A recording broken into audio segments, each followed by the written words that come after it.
Dans le football, si tu ne marques pas, tu ne gagnes pas. L'efficacité est la chose la plus importante dans le football. Bienvenue les amis, le Sénégal s'incline ce soir 0 but à 2 face aux Pays-Bas. Le Sénégal n'a pas fait un mauvais match, loin de là, ils ont fait un match solide, un match correct. Mais la seule erreur du Sénégal ce soir, c'est quoi? C'est de ne pas avoir marqué, c'est de ne pas avoir concrétisé toutes les occasions. Au total, le Sénégal a fait 15 tirs au but, seulement 4 cadrés et les 4 cadrés c'était des tirs dangereux.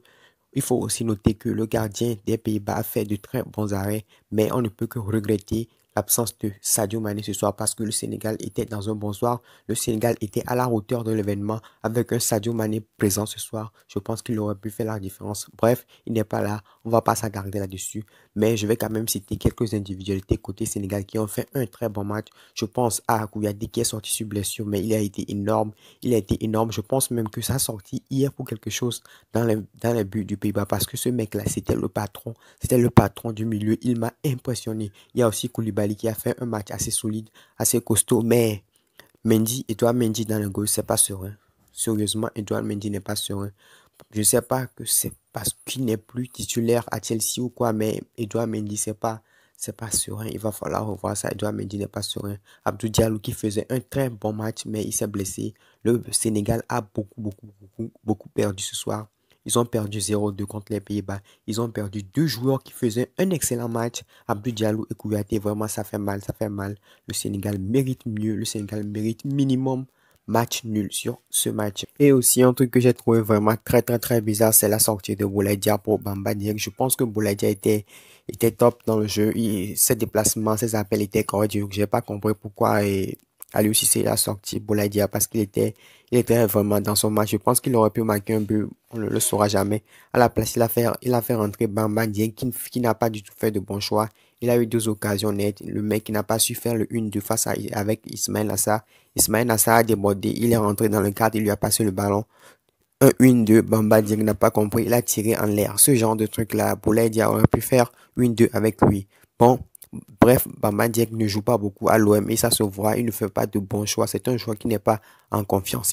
Il faut revoir ça lors des prochains matchs. On note aussi l'entrée de Jacobs et de Jackson, deux joueurs excellents, deux joueurs, je dirais, mais ce sont de très bons joueurs. Ces joueurs-là, ils peuvent apporter beaucoup au Sénégal dans l'avenir, surtout euh, côté latéral. Jacobs, il est intéressant. Avec ce tacle que j'ai vu, je me suis dit non, ce mec, officiellement, il est devenu un vrai Sénégalais. Parce que c'est aujourd'hui, il a été naturalisé Sénégalais. Et avec ce tacle, il est devenu un vrai Sénégalais, un vrai guerrier de la Teranga.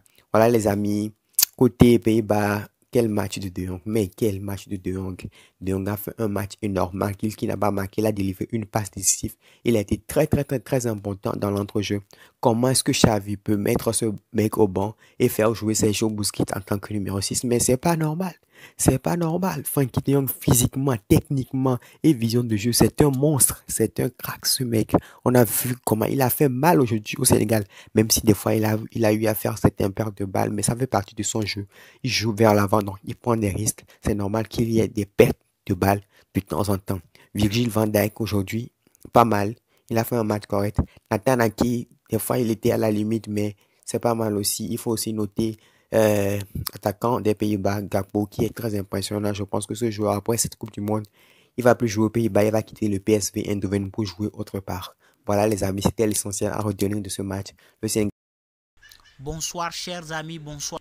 Ce deuxième match de la poule A qui opposait le Sénégal et les Pays-Bas a été un match très spectaculaire avec beaucoup d'intensité.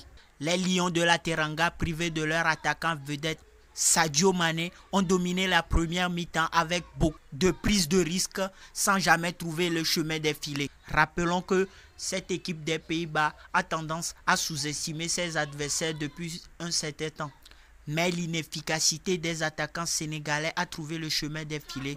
La sortie manquée d'Edouard Mendy sur le premier but. Son tir mal repoussé a permis aux Néerlandais de mener 2 buts à 0. Les Lions de la Teranga ont beaucoup de choses à corriger avant leur deuxième match face au Qatar. Edouard Mendy a beaucoup de choses à corriger avant le prochain match contre le Qatar. Les attaquants doivent être plus efficaces. Bravo au milieu de terrain Gakpo pour son premier but en Coupe du Monde. Les Néerlandais vraiment ont montré en deuxième période qu'ils étaient les maîtres Ils ont su cerner et saisir leur chance au bon moment.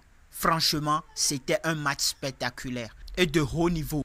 Dans cet effectif du Sénégal, je crois que Edouard Mendy a été le plus décevant puisqu'il n'a rien eu à faire durant la première période. Il a manqué de lucidité, ce qui a payé cash, ce qui leur a coûté les 2 buts. Merci.